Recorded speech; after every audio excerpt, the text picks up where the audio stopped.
Reinga Bloxham is coach of the Southern Steel, and it's a hell of a start to the season for all the wrong reasons. I thank you for your time and welcome to the program. Thank you.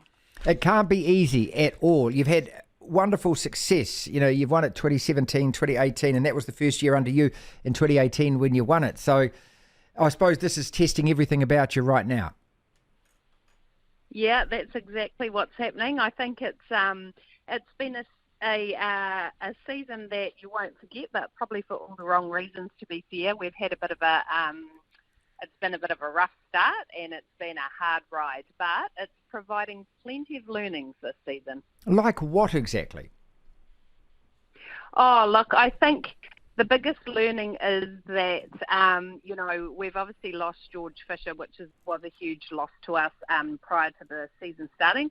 But I think it's highlighted the fact that we've also lost our captain, Shannon Saunders, down there attacking in, and probably how much work she used to do on the court and off the court in that attacking area and what she used to provide. So there's been lessons learned about losing experience.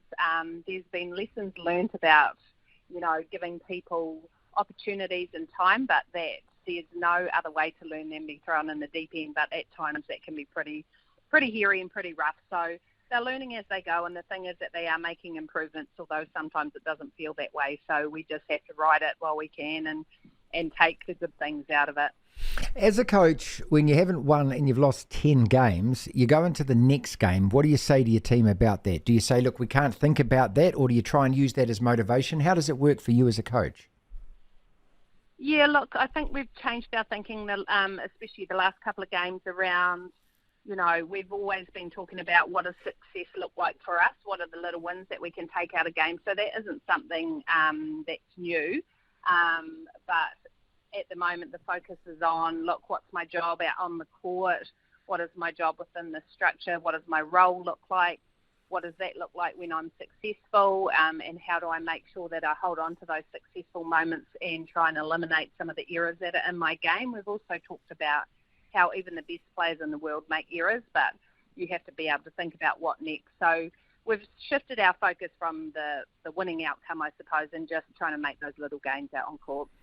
Can I remind you, Raina, of the Pulse, who did this a number of years back? I can't remember what year exactly was, but they hadn't won a game, and then they won a game right at the end of the year, and it was like winning a championship. And a couple of years later, that's exactly what they did. I'm sure you'll actually remember the story.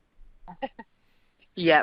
Look, I think there's been a few teams who have been in this position before. The Pulse were in this position. The Tactics were in this position for a number of years. So, so I think, and you're right, it's between seasons a lot can change. And I think once we get back, some of our key marquee players, then things will turn around.